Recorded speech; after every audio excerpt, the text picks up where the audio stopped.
सभी चीजों को अल्टीमेटली हमें देखना है, ठीक है। साइकोलॉजी एक साइंटिफिक स्टडी है जिसमें हम बिहेवियर मतलब हमारा जो व्यवहार है या हमारी जो मेंटल प्रोसेसेस है, हम क्या बोल रहे हैं, हम क्या चीज प्रोसेस करके बोल रहे हैं, ठीक है, हम कैसे आगे उसको कंटिन्यू कर रहे हैं अपनी चीजों को, तो उसके ऊपर डिपेंड करता है, ठीक है। Psychology is the scientific study of behaviour and mental processes. Behaviour includes all observable actions, यानी जो भी ऑब्जर्व करने वाली चीजें हैं उन सब चीजों को हम बिहेवियर समझ सकते हैं। लाइक वॉकिंग, ठीक है, behaviour of walking, behaviour of talking, facial expressions, इस तरह की चीजें। मेंटल प्रोसेसेस की बात करें तो मेंटल प्रोसेस में क्या आएगा, थॉट्स आएंगे, कोई भी विचार, किसी भी तरह की कोई भी चीज हमारे दिमाग में आ रही है, ठीक है, फीलिंग्स, जो भावनाएं हैं, परसेप्शंस जो मैंने आप लोग को बताया, सबका नजरिया जो है, इमोशंस, ठीक है, सबके, एंड मोटिवेशंस। तो इतनी चीजें हमारे मेंटल प्रोसेसेस में आती हैं। तो बिहेवियर और मेंटल प्रोसेसेस की साइंटिफिक स्टडी को हम लोग साइकोलॉजी बोल सकते हैं। And this is not psychology, this is psychology as a pronunciation, ठीक है। नाउ मॉडर्न डेफिनेशन की अगर हम बात करते हैं तो psychology is the science of behaviour and mental processes, यानी साइकोलॉजी जो है वो एक ऐसा साइंस है जिसमें कि हम बिहेवियर और मेंटल प्रोसेसेस दोनों को क्या करते हैं, पढ़ते हैं, दोनों को हम समझने की कोशिश करते हैं। योगा पर्सपेक्टिव से देखें तो in yoga philosophy includes understanding the mind, यानी मनस, बुद्धि, अहंकार एंड संस्कार। ये चार चीजें हम लोग योग में पढ़ते हैं। आप लोग ने पढ़ा होगा, अभी आप लोग का एमए योगा है तो उसमें योगा में आई होंगी चीजें, ये बेसिक चीजें हैं। फिर साइकोलॉजी जो है उसमें हमारे दिमाग में क्या चल रहा है, यानी हमारे माइंड में क्या चीजें हैं उसको समझना। इंटेलेक्ट, हमारी बुद्धि, ईगो मतलब अहंकार, प्लस इंटरनल इम्प्रेशंस यानी संस्कार, जो मैंने आप लोगों को बताया कि पेरेंट्स से फैमिली टू फैमिली चीजें ट्रांसफर होती हैं, ठीक है। जैसे कोई खूनी है तो उसकी फैमिली में सब वो क्रिमिनल बैकग्राउंड में ही जाएंगे, कोई गवर्नमेंट में है तो उसकी फैमिली में ज्यादातर लोग गवर्नमेंट की तरफ सोचेंगे, ऐसा कोई एक आध ही ऐसा निकल जाएगी जो प्राइवेट सेक्टर्स की तरफ मूव ऑन करे। तो दोज आर दी इम्प्रेशंस, तो हमारी जो फैमिली से, हमारे जो बैकग्राउंड से हमें मिलते हैं। हाउ दे इन्फ्लुएंस बिहेवियर, और ये चारों ही चीजें हमारे बिहेवियर को कैसे इन्फ्लुएंस करती हैं। एग्जाम्पल मतलब योगा में, साइकोलॉजी में हमारा जो माइंड है यानी हमारा जो दिमाग है उसमें कुछ चल रहा है और हम किसी ऐसी जगह पे हैं जहां पे हमें उस चीज को शो नहीं करना है, लेकिन स्टिल अगर हम इरिटेटेड हैं, हम फ्रस्ट्रेटेड हैं, थके हुए हैं, हमारा दिमाग सही नहीं है, तो वो कहीं ना कहीं हमारे बिहेवियर में रिफ्लेक्ट हो जाता है, कितना भी हम लोग ट्राई करें। तो एक पॉइंट ये हो गया कि मनस हमारे बिहेवियर को कैसे इन्फ्लुएंस कर सकता है। बुद्धि, इंटेलेक्ट यानी समझदारी, अगर आप समझदार हैं, आपकी इंटेलेक्ट इतनी पावरफुल है तो किसी भी सिचुएशन में आपका बिहेवियर उसी तरह से काम करेगा। ईगो यानी अहंकार, ईगोइस्टिक जो लोग हैं उनकी चीज भी उनके बिहेवियर में ऑब्वियसली दिख जाती है, उनके जो बात करने का तरीका है, काम करने का तरीका है, लोगों के साथ रहने का तरीका है, उन सब चीजों से हमें ये सब चीजें विजिबल हो जाती हैं। प्लस संस्कारास, हम नहीं बोलते कि देखो कैसे बात कर रहा है, इसके घर से इसको क्या संस्कार मिले हैं, क्या इम्प्रेशंस इसके दिमाग में है ना, किस बैकग्राउंड से ये है। तो these all are influence behaviour. ये चारों ही चीजें योगा पर्सपेक्टिव से हमारे बिहेवियर को इन्फ्लुएंस करती है यानी इफेक्ट करती है, ठीक है। यहाँ तक क्लियर है सबको? Yes ma'am. ठीक है। ज्यादा फास्ट तो नहीं हो रहा है, नॉर्मल है, समझ में आ रहा है सबको? मैम सॉरी मैम, थोड़ा सा फास्ट हो जा रहा है। अच्छा ठीक है, तो अभी तक समझ में आया या रिपीट करूं मैं?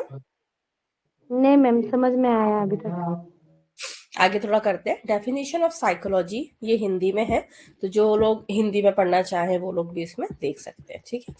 नेचर ऑफ साइकोलॉजी, यानी हमारे साइकोलॉजी का क्या नेचर हो सकता है। तो psychology is a science, psychology जो है वो एक तरह का विज्ञान है जिसमें कि systematic observation, experiment, measurement, analysis, इन सारी चीजों को हम यूज कर सकते हैं। अब कैसे करेंगे?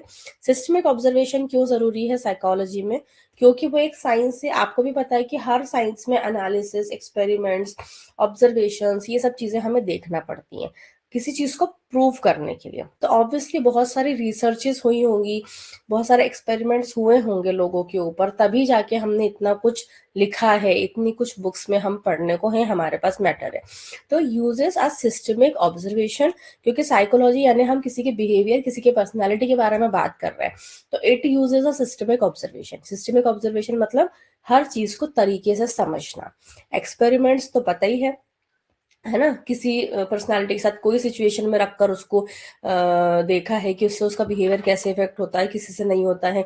मेजरमेंट करना, चीजें समझना कैसी हैं, कितने अमाउंट में कैसा क्या है। एनालिसिस करना यानी सिचुएशन वाइज एनालिसिस करना। तो ये पूरा हमारा नेचर ऑफ साइकोलॉजी में साइंस जो है उसका फॉर्म है।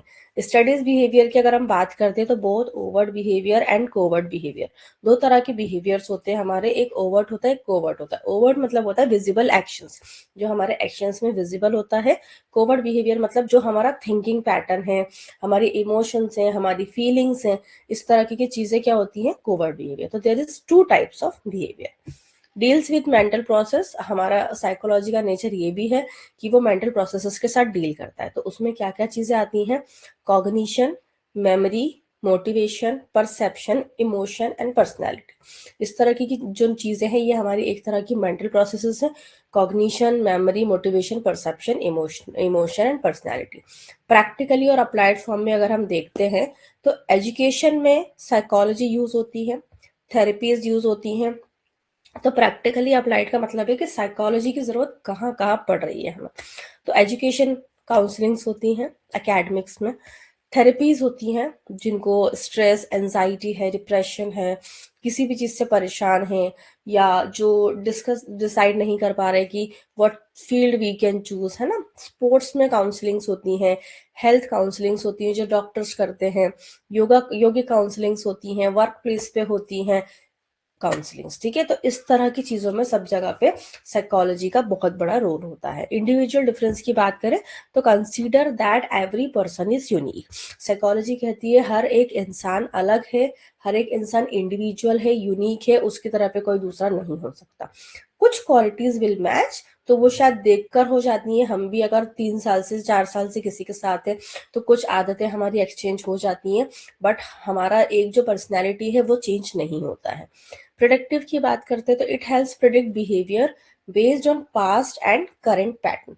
यानी आपने भी देखा होगा कि किसी ऐसे मूवीज में भी बताते हैं और नॉर्मल लाइफ में भी कि हमारा जो वो है, हमारे जो संस्कार आज है वो हमारी पास्ट लाइफ से भी कनेक्टेड है। तो पास्ट लाइफ से मतलब ये नहीं कि पूर्व जन्म एंड काइंड ऑफ, वो किसी किसी के साथ है, वो यूनिक चीजें हैं, इंडिविजुअल के साथ है। बेसिकली इंपॉर्टेंट इज कि हमारे साथ कुछ पहले दिनों में कुछ ऐसा हुआ जिसके से हमें डर लगने लग जाता है, हमारी पूरी पर्सनैलिटी चेंज हो जाती है, हमारा बात करने का तरीका चेंज हो जाता है, हमारे साथ कुछ हम लोगों के साथ अलग अलग रहते हैं तो उनके साथ हमारा रहने का तरीका चेंज हो जाता है, या करंट पैटर्न्स हम जिसके साथ है तो उस तरह से हमारे पैटर्न्स चेंज हो जाते हैं। तो प्रिडिक्टिव का मतलब होता है कि किसी भी सिचुएशन के हिसाब से, किसी भी रीजन की वजह से आपके बिहेवियर में किसी भी तरह का चेंज आना, वो भी साइकोलॉजी का एक नेचर है। इंटरडिसिप्लिनरी यानी related to biology, physiology, sociology, yoga, philosophy, neuroscience. अब ये इसलिए बोल रहे हैं, इन सब चीजों में अपने अपने लेवल पे हमने साइकोलॉजी को पढ़ सकते हैं। तो बायोलॉजी से भी रिलेटेड है, क्योंकि हमें बहुत सारी चीजें समझना पड़ेंगी, माइंड से, बॉडी प्रोसेसेस से, मेंटल थॉट्स से, ठीक है। क्योंकि ऑब्वियसली हमें पता है, जैसे हमने एनाटॉमी फिजियोलॉजी में पढ़ा था कि उसमें हमें पता है कहाँ पे हमारे इमोशंस कंट्रोल होते हैं, कहाँ पे हमारी फीलिंग्स कंट्रोल होती हैं, कहाँ हमें गुस्सा आता है, किस हार्मोन के निकलने से हमें गुस्सा आता है। तो ये जो कोऑर्डिनेशंस हैं हमारे, इनकी बेसिस पर ही साइकोलॉजी का काम होता है, ठीक है। यहाँ तक क्लियर है सबको nature of psychology.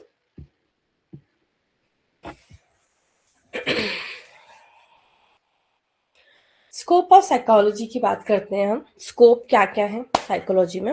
Understanding behaviour, why people behave differently in different situations, यानी हम क्या क्या चीजें देख सकते हैं साइकोलॉजी के अंदर। तो अंडरस्टैंडिंग बिहेवियर का मतलब होता है किसी का भी बिहेवियर समझने के लिए उसको अलग अलग सिचुएशंस में देखना पड़ता है। देखो, इसका एक छोटा सा सिंपल सा नॉर्मल हमारी डे टू डे लाइफ में आने वाला एग्जाम्पल देती हूँ। हम कहीं पे भी जाते हैं, हम लोग फर्स्ट 2-3 मीटिंग्स में अपने आप को बहुत नॉर्मल, बहुत डिसेंट काइंड ऑफ पीपल दिखाना। कुछ लोग होते भी हैं बट कुछ लोग नहीं होते हैं, बट दे प्रिटेंड कि हम हैं। तो उनको फिर हमें अलग अलग सिचुएशंस में रख के उनका बिहेवियर एनालिसिस करना पड़ता है, एनालाइज करना पड़ता है कि वो हर सिचुएशन में किस तरह से रिएक्ट करेंगे। तब आप बता सकते हो कि वो किस पर्सनालिटी ट्रेट के हैं, वो किस बिहेवियरल ट्रेट के हैं, ठीक है। उनकी पर्सनालिटीज क्या होंगी, उनके संस्कारास क्या होंगे। तो अंडरस्टैंडिंग बिहेवियर ये होता है कि अलग अलग सिचुएशंस में रखकर किसी का बिहेव चेक करना, ठीक है। दूसरा आता है explaining mental processes, how thinking, memory, learning, emotions work. यानी हमारे जो मेंटल प्रोसेसेस में हमारी थिंकिंग, हमारा सोचने की शक्ति कैसे काम कर रही है, मेमोरीज कैसे बन रही हैं हमारे दिमाग में, हम याद कैसे रख पा रहे हैं चीजों को, इमेजेस कैसे कैप्चर हो रही है, ये पढ़ते हैं तो उसको याद कैसे रखते हैं, इमोशंस कैसे काम करते हैं, ये सब चीजें भी हमें साइकोलॉजी में पढ़ना होती हैं। Predicting human behaviour used in counselling, therapy, career guidance. किसी का भी बिहेवियर समझ के हम उसको उसकी काउंसलिंग में, थेरेपीज में और करियर गाइडेंस में हेल्प कर सकते हैं। तो यहाँ पे आता है predicting human behaviour. Controlling and improving behaviour में दो, through psychotherapy, behaviour modification, yoga, meditation. अब हम किसी भी बिहेवियर को इम्प्रूव या कंट्रोल कैसे कर सकते हैं, जैसे सुधार गृह होते हैं, जो मेंटल असाइलम्स होते हैं, जो हॉस्पिटल्स होते हैं, मेंटल हॉस्पिटल्स, वहाँ पे हम लोग इसी तरह की चीज़ें करके उनको बिहेवियर, उनकी पर्सनैलिटी, उनकी अच्छी चीज़ों को हम इम्प्रूव कर सकते हैं। उनके साथ कोई इशू हुआ है जिसकी वजह से आज उनका संस्कार, उनका बिहेवियर ऐसा हो गया है, उस चीज़ को भी हमें चेंज कर सकते हैं। तो हम कैसे करेंगे, हम उसको साइकोथेरेपी से, बिहेवियर मॉडिफिकेशन टेक्निक से, योगा मेडिटेशन से हम उस चीज़ को सही कर सकते हैं, ठीक है। इसके बाद एप्लीकेशन इन वेरियस फील्ड्स। अब अलग अलग जगह पे वो भी हमने नेचर ऑफ साइकोलॉजी में भी देखा, एजुकेशन में लर्निंग साइकोलॉजी में, हेल्थ में क्लिनिकल साइकोलॉजी के फॉर्म में, स्पोर्ट्स में स्पोर्ट्स साइकोलॉजी के फॉर्म में, इंडस्ट्रीज में ऑर्गेनाइजेशन साइकोलॉजी के फॉर्म में, योगा में योगिक काउंसलिंग, माइंड बॉडी बैलेंस के फॉर्म में। तो ये अलग अलग फॉर्म में हम अलग अलग फील्ड्स में साइकोलॉजी का यूज कर सकते हैं। प्रमोटिंग वेलबींग की बात करेंगे तो reducing stress, promoting emotional regulation, improving mental health. Reducing stress मतलब काउंसलिंग साइकोलॉजी जो है, प्रमोटिंग वेलनेस का मतलब है किसी को भी अच्छी हेल्थ की तरफ ले जाने के लिए ये कैसे काम करता है ना। तो अच्छी हेल्थ की तरफ ले जाने के लिए हमें, आजकल लोगों को स्ट्रेस हो गया है तो हमें स्ट्रेस की काउंसलिंग करके उसको रिलीज करना है, कुछ उसको तरीके बताना जिससे कि उसका स्ट्रेस हल्का हो जाए, काम करे, इमोशनल रेगुलेशन अच्छा हो जाए उसका, ठीक है, यानी इमोशनल लेवल पे वो अच्छे से काम कर पाए, मेंटल हेल्थ इंप्रूव कर पाए। तो इतने सारे जो तरीके हैं, दोज आर द थिंग्स जिससे कि हम पूरी तरह से अपनी साइकोलॉजी से किसी की हेल्प कर सकते हैं, किसी का बिहेवियर समझ सकते हैं और किसी को हेल्थ की तरफ ले जा सकते हैं। क्योंकि आजकल सभी लोगों को स्ट्रेस है and stress is actually not a good thing, ठीक है, माइंड के लिए भी और बॉडी के लिए भी। यहाँ तक क्लियर है स्कोप ऑफ साइकोलॉजी सबको? जी मैम। ब्रांचेस ऑफ साइकोलॉजी की हम बात करते हैं। ब्रांचेस ऑफ साइकोलॉजी में कौन कौन सी ब्रांचेस हो सकती हैं? थ्योरेटिकल या जनरल ब्रांचेस, अप्लाइड ब्रांचेस, दो तरह की ब्रांचेस हैं हमारे पास। तो थ्योरेटिकल या जनरल ब्रांचेस में जनरल साइकोलॉजी जो कि ह्यूमन बिहेवियर की बेसिक प्रिंसिपल्स को समझने के लिए काम करती है। General that means human behaviour के ऊपर हम काम कर रहे हैं, ह्यूमन बिहेवियर को बेसिक प्रिंसिपल्स क्या क्या होंगे उसको समझने में काम करेगी कि बिहेवियर कितने तरह के होते हैं, पर्सनैलिटी ट्रेट्स कितनी तरह के, बिहेवियर काम कैसे करता है, डिफरेंट सिचुएशंस में वो चेंज कैसे होता है। तो इन सब चीजों पर डिपेंड करता है, जनरल साइकोलॉजी में हमें पढ़ना होता है। फिर आता है फिजियोलॉजिकल साइकोलॉजी, यानी ब्रेन, नर्व्स, हार्मोन्स हमारी साइकोलॉजी को, हमारे बिहेवियर को कैसे इफेक्ट कर रहे हैं, that we can consider in physiological psychology. Cognitive psychology में थिंकिंग, मेमोरी पैटर्न, परसेप्शंस किसी के हमें समझना है, जो स्पेशली काउंसलिंग्स में यूज होती है, तो this cognitive psychology. Developmental psychology यानी behaviour from infancy to old age. Development word से समझ में आ रहा है जहाँ पे ग्रोथ हमें दिखना है, जहाँ पे हमें डेवलपमेंट की तरफ जाना है। तो बचपन से लेके ओल्ड एज तक आते आते आपका बिहेवियर कैसे चेंज होता है, किस पैटर्न फॉर्म में आप रहते हो, जो पर्सनालिटी ट्रेट आपको, आपकी बॉडी का है, जो पर्सनालिटी ट्रेट आपके माइंड का है, उसको समझने के लिए डेवलपमेंटल साइकोलॉजी हम लोग पढ़ते हैं। Social psychology, how society influences us. Social से समझ में आ गया, सोसाइटी हमारे बिहेवियर को कैसे इन्फ्लुएंस कर रही है। बोलते हैं ना, हम जिस माहौल में रहते हैं हम वैसे बन जाते हैं, तो दैट मीन्स वो हमारी सोसाइटी है। अगर हम अच्छे पॉश एरिया में हैं तो हमारे एटिकेट्स वैसे होंगे, हमारे रहने का, चलने का, खाने का, पीने का तरीका, पहनने का तरीका वैसा होगा। अगर हम अलग सोसाइटी के हैं, अगर हम अलग लोगों में पले बड़े हैं, हमारी अपब्रिंगिंग वैसे हुई है, तो दैट मीन्स सोसाइटी हमें इस तरह से अफेक्ट करती है। हम लोग किसी कॉर्पोरेट में जॉब करने जाते हैं तो वहाँ के लोगों को देख के हमारा बिहेवियर उस टाइप का हो जाता है, हम कुछ उस तरह की डिसेंसी और एटिकेट सीख जाते हैं। हम हॉस्पिटल्स में काम करते हैं तो वहाँ के लिए हमारा बिहेवियर अलग हो जाता है। तो those are the adaptive behaviour जिनको हम लोग सोशल साइकोलॉजी में पढ़ते हैं। पर्सनैलिटी साइकोलॉजी में यानी जो हमारे पर्सनैलिटी ट्रेड्स हैं, उनके टाइप्स हैं, कितने टाइप्स की होती हैं, पर्सनैलिटी की जो थ्योरीज हैं, ये सब चीज़ें हम नॉर्मली पर्सनैलिटी साइकोलॉजी में पढ़ेंगे। अब नॉर्मल साइकोलॉजी में मेंटल डिसऑर्डर्स यानी नॉर्मल चीज़ें जो हम पढ़ रहे हैं उसमें भी अगर किसी भी तरह का इम्बैलेंस या मतलब कोई भी अब नॉर्मल चीज़ आ जाती है तो उसको पढ़ने में, यानी mental disorders, stress, depression, anxiety, याद ना रहना, शिजोफ्रेनिया, इन सब चीज़ों को हमें नॉर्मली अब नॉर्मल साइकोलॉजी में पढ़ना होता है। ठीक है, मनोविज्ञान हम जिसे बोल सकते हैं। लर्निंग साइकोलॉजी की बात करते हैं, how learning takes place, learning कैसे होगी वो समझने के लिए हम लर्निंग साइकोलॉजी की से पढ़ेंगे। मोटिवेशन इमोशन साइकोलॉजी है, यानी ड्राइव्स, इंस्टिंक्ट एंड इमोशंस।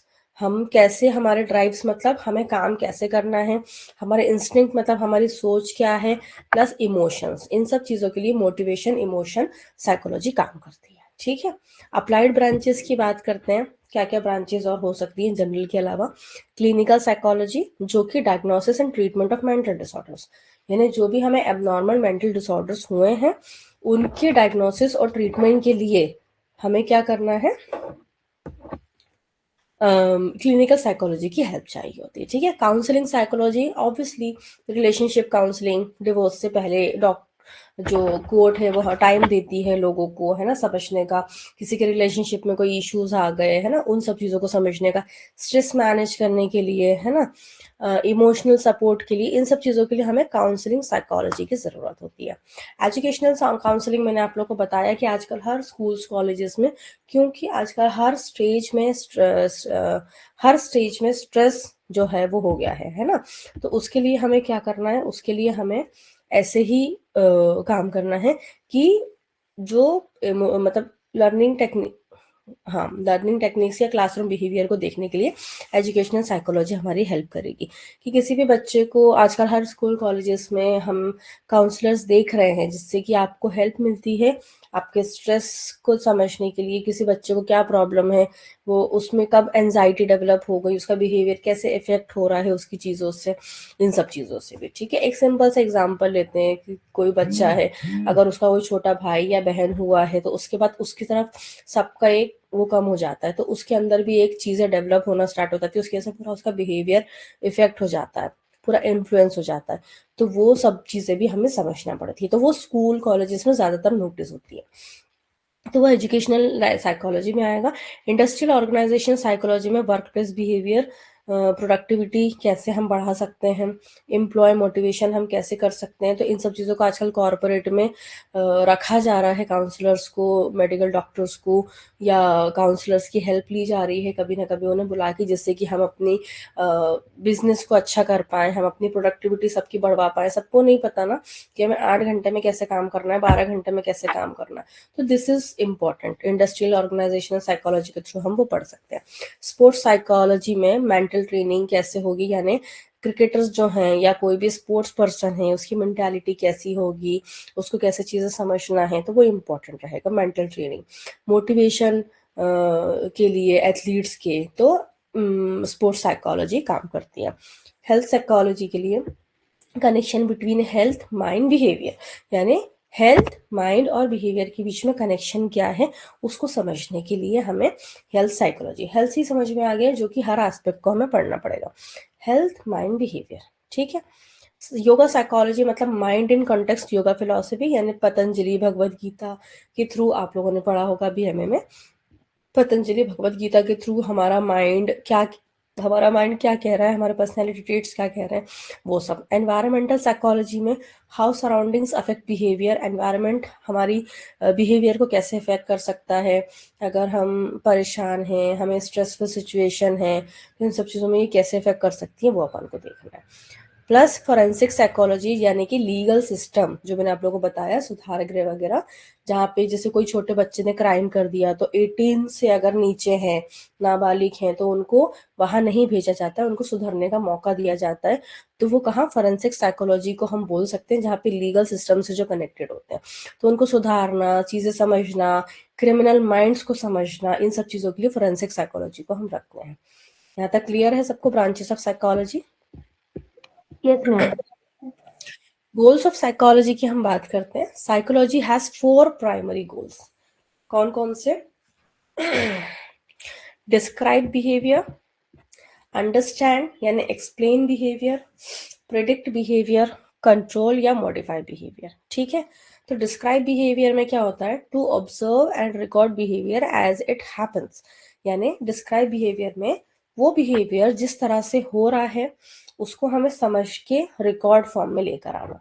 ठीक है, कि वो कैसे हुए और हमने उसको रिकॉर्ड कैसे किया। एग्जाम्पल जैसे noting how a patient react under stress.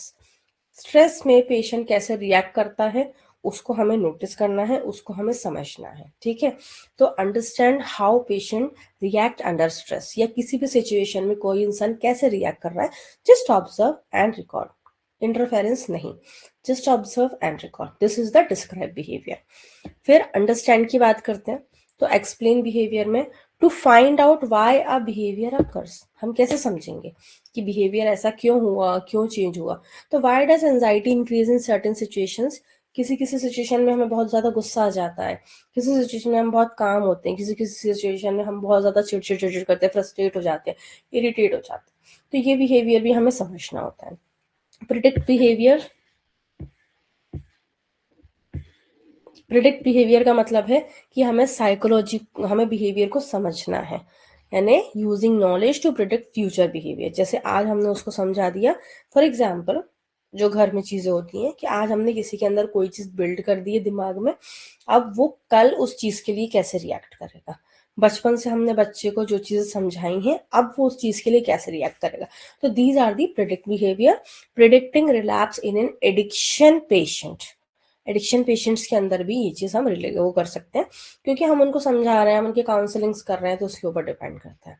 फिर आता है कंट्रोल या मॉडिफाई बिहेवियर, टू इम्प्रूव और modify unwanted behaviour through therapy.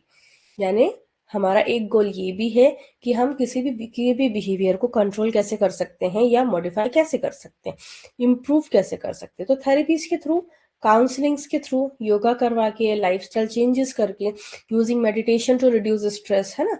तो किसी भी चीजों को यूज करके हम किसी के बिहेवियर को कैसे वो कर सकते हैं। तो ये 4 पर्टिकुलरली हमारे गोल्स हैं। एक है बिहेवियर को समझना, उसको ऑब्जर्व करके रिकॉर्ड करना। दूसरा है समझना कि किस सिचुएशन में बिहेवियर कैसे होता है और क्या इफेक्ट होता है। तीसरा है प्रिडिक्ट करना, किस सिचुएशन में वो इंसान कैसे वो करेगा। तो ये हमें पता है कि नहीं, ये एडिक्टेड है, अगर इसको हम ड्रग्स नहीं देंगे तो ये ऐसे रिस्पॉन्स करेगा, तो ये प्रिडिक्शन है हमारा। देन कंट्रोल या मॉडिफाई बिहेवियर, तो इम्प्रूव करना, जैसे कि हम योगा, काउंसलिंग, स्ट्रेस मैनेजमेंट, इन सब चीजों से हम किसी का बिहेवियर मॉडिफाई या इम्प्रूव कर सकते हैं। Goals of psychology is clear. Yes sir. Importance of psychology helps in understanding human behaviour. ठीक है, यानी हम ह्यूमन बिहेवियर की अंडरस्टैंडिंग को समझ सकते हैं। तो साइकोलॉजी की इंपॉर्टेंस, जरूरत क्यों है साइकोलॉजी पढ़ने की, क्यों आप लोगों को हम पढ़ा रहे हैं, इसीलिए ताकि आप लोगों को भी समझ में आए कि हाँ, एक पैटर्न है हमारे माइंड का, हमारे बिहेवियर का, हमारे ट्रेट का, जो बहुत सारी चीजों का अफेक्ट कर सकता है। तो importance of psychology is helps in understanding human behaviour, यानी ह्यूमंस के जितने भी टाइप्स के बिहेवियर्स होते हैं उनको समझने के लिए साइकोलॉजी इज इम्पोर्टेंट, है ना। जैसे यूजफुल फॉर किस किस चीज के लिए यूजफुल हो सकती है साइकोलॉजी, बिहेवियर क्यों समझना है। अब आप बोलोगे कि हमें क्या करना किसी के बिहेवियर से, बट हमें समझना क्यों है। टीचर्स के लिए बहुत जरूरी है, किस बच्चे का बिहेवियर कैसा है, किस बच्चे का पैटर्न कैसा है। डॉक्टर्स के लिए इम्पोर्टेंट है योगा थेरेपिस्ट के लिए जरूरी है और काउंसलर्स के लिए। इन लोगों के लिए ह्यूमन बिहेवियर को अंडरस्टैंड करना is very much important, that's why psychology is important, ठीक है। सेकंड है मेंटल हेल्थ या वेलबींग को समझने में साइकोलॉजी हमारी हेल्प करती है, इसलिए जरूरी है। Supports treatment of anxiety, depression, stress या इमोशनल इश्यूज, इन सब चीजों को समझना है तो उसके लिए हमें मेंटल हेल्थ समझना पड़ेगी। मेंटल हेल्थ समझने के लिए साइकोलॉजी इंपॉर्टेंट है। हेल्प्स, तीसरा है एनहेंस लर्निंग एंड परफॉर्मेंस, यानी स्पोर्ट्स, योगा, एकेडमिक्स या प्रोफेशनल लाइफ में अगर हमें कोई भी चीज़ों को इम्प्रूव करना है तो कोई ना कोई काउंसलिंग हमारी करेगा। तो वो जरूरी नहीं है कि हम साइकोलॉजिस्ट के पास ही जाएं, आजकल तो हर घर में 50 जितने मेंबर्स हैं उतने डॉक्टर्स हैं, तो वही आपको काउंसलिंग कर देंगे, भले वो गलत काउंसलिंग कर रहे हैं सही कर रहे हैं, they don't know the pattern, but वो आपकी काउंसलिंग कर देंगे। तो ultimately it is also a psychology, ठीक है। Helps in personality development, personality development के लिए भी ये जरूरी है, ठीक है। तो हेल्प्स इन पर्सनैलिटी डेवलपमेंट में अंडरस्टैंडिंग टेम्परामेंट, टेम्परामेंट मतलब किसी को किस लेवल का गुस्सा आता है, किसी को जल्दी गुस्सा आता है, किसी को लेट गुस्सा आता है, कोई चीजों का हैंडल कर लेता है कामली, कोई नहीं कर पाता है, खराब कर देता है। तो टेम्परामेंट्स को समझना है पर्सनैलिटी डेवलपमेंट के लिए। इमोशंस, हैबिट, संस्कार हमारे जो योगिक साइकोलॉजी के अकॉर्डिंग, तो इन सब चीजों को समझने के लिए भी साइकोलॉजी बहुत हमारे लिए इम्पोर्टेंट है। इंटरपर्सनल रिलेशनशिप्स की अगर हम बात कर रहे हैं तो एम्पैथी, यानी हम किसी के लिए सांत्वना, किसी के लिए हमें बुरा फील होता है तो इन सब चीज़ों का मतलब हमें समझना होता है। That's why we need to understand कि साइकोलॉजी क्यों इम्पोर्टेंट है।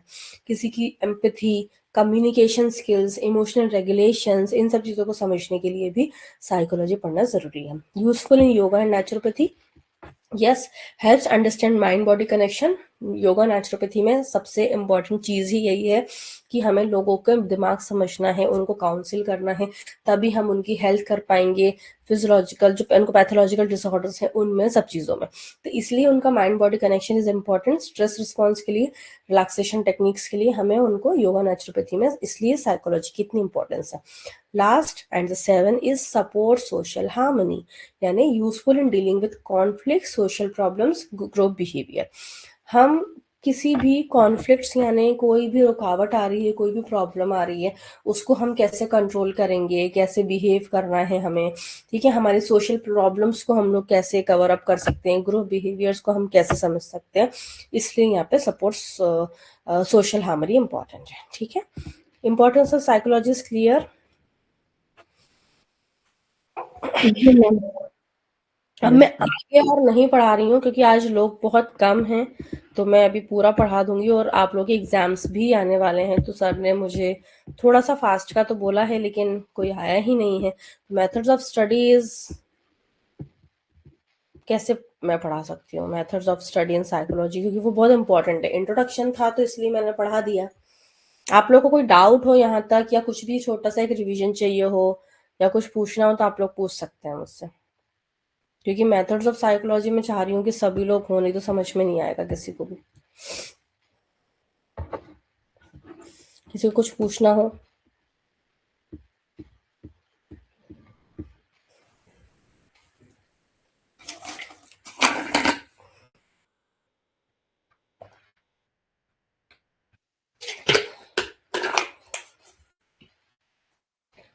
मैम आगे जो फर्स्ट आप शुरू किए, मैं थोड़ा लेट में ज्वाइन की ना, तो वो से थोड़ा फिर से मतलब बोल दीजिए। ठीक है, ठीक है। कहाँ से स्टार्ट किया था आपने रितु? नेचर से? मैम हम ना इसके साथ एक मिनट। हाँ मैम, नेचर से, नेचर चेंज वाले वो बायोलॉजी रिलेटेड जो साइकोलॉजी, वही से मैं शुरू की हूँ। अच्छा, नेचर से स्टार्ट किया, तो अल्टीमेटली आपका सिर्फ डेफिनेशन छूटा था और कुछ नहीं। तो डेफिनेशन ऑफ साइकोलॉजी की बात यह है लितो कि साइकोलॉजी जो है वो एक साइंटिफिक स्टडी है, किस किस की, बिहेवियर की और हमारी मेंटल प्रोसेसेस की। मेंटल प्रोसेसेस बोले तो हमारे दिमाग में क्या विचार आ रहे हैं, हमारी फीलिंग्स, हमारे इमोशंस, हमें मोटिवेशन किस चीज से मिल रहा है। परसेप्शन मतलब कि हम किस चीज को किस नजरिए से देख रहे हैं, सबका एक अपना नजरिया होता है चीजों को देखने का, दैट्स कॉल्ड परसेप्शन। इन सब चीजों को प्लस हमारा एक पैटर्न होता है, हमारे फेशियल एक्सप्रेशन से बात करने के, खुशी के, दुख के, इरिटेशंस के, सब चीजों के अलग अलग एक्सप्रेशन से। टॉकिंग के हैं, वॉकिंग के हैं, तो इन सब चीज़ों के जो एक्सप्रेशन है उनको भी हमें देखना होता है, ठीक है। तो इन सब चीज़ों को जो साइंटिफिक स्टडी है उन्हें पढ़ना ही साइकोलॉजी है अल्टीमेटली। डेफिनेशन, मॉडर्न डेफिनेशन में सेम चीज़ है, psychology is the science of behaviour and mental processes. Yoga perspective के हिसाब से साइकोलॉजी में थोड़ा डिफरेंस है। योगा पर्सपेक्टिव के हिसाब से जो योगा में साइकोलॉजी है वो 4 चीजों को समझने के लिए होती है, जिससे कि हम समझ सकते हैं कि अब ह्यूमन कैसा है। तो माइंड मतलब मनस, बुद्धि, अहंकार और संस्कार, ये 4 चीजें हमारे बिहेवियर को कैसे इन्फ्लुएंस कर सकती हैं उसके ऊपर डिपेंड करता है, ठीक है। तो माइंड हमारे बिहेवियर को कैसे इफेक्ट करेगा?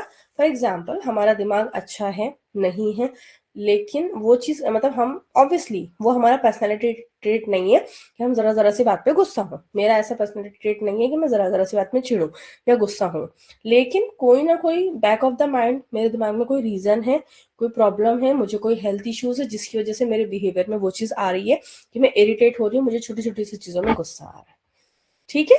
तो यहाँ हमारा माइंड हमारी बिहेवियर को कैसे अफेक्ट कर रहा है, वो एक अंडरस्टैंडिंग है कि मनस यानी योगा के हिसाब से माइंड हमारे बिहेवियर को कैसे अफेक्ट करेगा।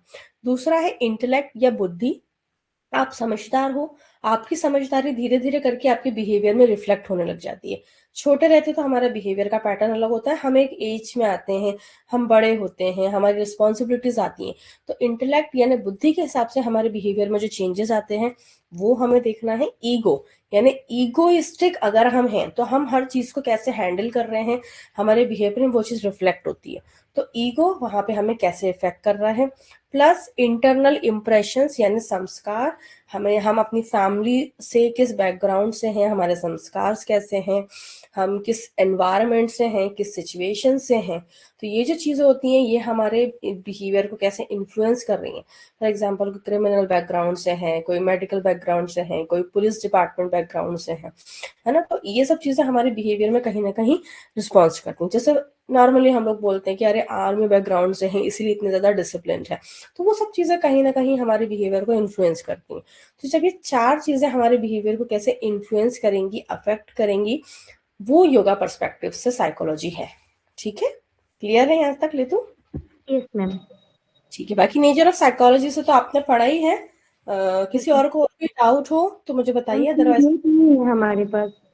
हाँ पीडीएफ, हाँ मैंने सर को शेयर तो कर दिया था पहले ही, तो मीना भी पूछ रही थी मुझसे, तो मैं अभी सर को एक बार याद दिला दूंगी, शायद वो भूल गए होंगे आप लोगों को देना। सर आपको देकर, और बाकी फिर कल तो है ही क्लास 10 से 12, तो सभी लोग टाइम से ऐड ऑन हो जाएं ताकि हम लोग जल्दी कोर्स कर लें, क्योंकि आप लोग के एग्जाम्स हैं तो हमें थोड़ा सा फास्ट जाना पड़ेगा, ठीक है। Okay ma'am. मैम आपको आइडिया है एग्जाम कब से, मतलब कुछ अंदाजा कब होंगे? शायद मई के आसपास, शायद मई जून के आसपास हो हम्म, सकते हैं। हाँ, तो और भी ओके। आपके सब्जेक्ट्स रह गए होंगे ना अभी, तो सारी चीजें जी जी। तो हमें प्रिपेयर करना है, तो थोड़ा सा फास्ट जाना है। ट्राई करो कोई भी क्लास मिस ना हो, ताकि हमें चीजें समझ में आए। पीडीएफ शेयर हो जाएगा तो थोड़ा थोड़ा सा पढ़ के आओ, जिससे कि हमें जल्दी जल्दी चीजें क्लियर हो। थोड़ा सा एक ब्रीफ आउट करके आना आप लोग, ठीक है। जी मैम। ये फिर हम लोग एंड करते हैं, ज्यादा लोग हैं नहीं, 2 लोग ही हो आप लोग, 2 या 3 लोग, तो हम लोग फिर कल करते हैं क्लास, और प्रॉपरली सब टाइम से जुड़े, और आगे का जो हमारा मेथड्स है बहुत इंपॉर्टेंट चीज है, तो आई वांट कि सब लोग हो उसमें, ठीक है। जी मैम। ओके ठीक, मैम, थैंक यू। ओ या वेलकम, बाय बाय। जय Shri Krishna ma'am. Thank you ma'am. या थैंक यू वेलकम। मैम।